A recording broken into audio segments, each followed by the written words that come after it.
राज्यात मनपा निवडणूक प्रचारासाठी उरले काही तास. आज प्रचार तोफा थंडावणार. सर्वच पक्षांचा दारोदार भेटीवर असणार भर. मनसे प्रमुख राज ठाकरे आज पुण्यात शिलेदारांची घेणार भेट. शेवटच्या सभेलाही राज करणार संबोधित. धारावीत रोड शो दरम्यान एकनाथ शिंदेंचा ताफा अडवल्यानं काही काळ तणाव. राष्ट्रवादीच्या कार्यकर्त्यांवर आरोप. नाशकात गिरीश महाजनांचा सभेनंतर राडा. शिंदेंच्या सेनेच्या शहर प्रमुखाचा व्हिडिओ दाखवल्यानं कार्यकर्ते संतप्त. कफनचोरांना तुरुंगात टाकणार. फडणवीसांचा ठाकरेंना थेट इशारा. उद्धव ठाकरेंनी महाराष्ट्रावर हिंदी लादली. ठाकरे सरकारनं 1ली ते 12वी हिंदी सक्ती केली होती. फडणवीसांकडून धक्कादायक गौप्यस्फोट. प्रचार थांबल्यावर सत्ताधारी पैसे वाटतील. पैसे वाटून म्हणतात मतदान करा. राज ठाकरेंच्या पैसे वाटपावरून सत्ताधाऱ्यांवर घणाघात. मुंबईचा महापौर महायुतीचा आणि मराठीच असेल. एकनाथ शिंदेंची शिवाजी पार्कवर ग्वाही.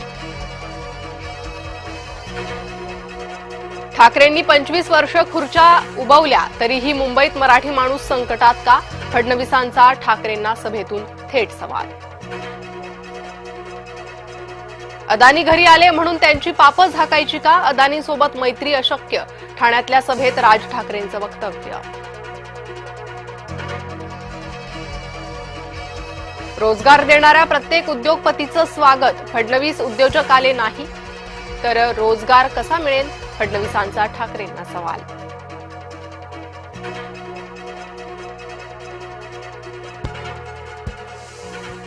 तुम्ही करून नाही खाऊन दाखवलं. ठाकरेंच्या जाहिरातीवरून शिंदेंचा टोला.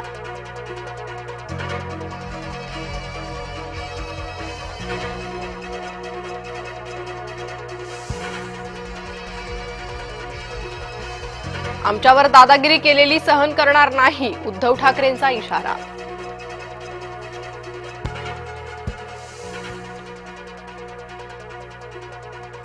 ही निवडणूक मराठी माणसाच्या अस्मितेची नाही. ही निवडणूक तुमच्या अस्मितेची. फडणवीसांचा ठाकरे बंधूंवर घणाघात.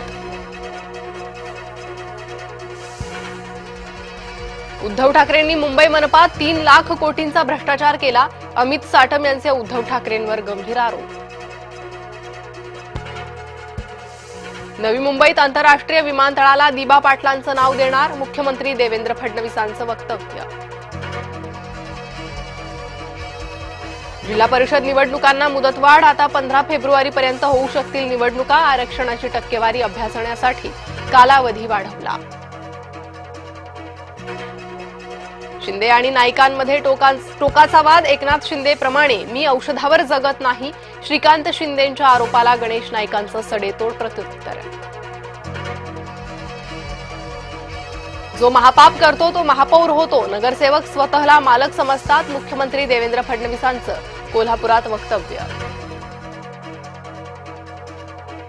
अबू आझमी आणि रईस शेख यांच्यात वाद. आमच्या रक्तात गद्दारी नाही. आझमी यांचा रईस शेखांना टोला.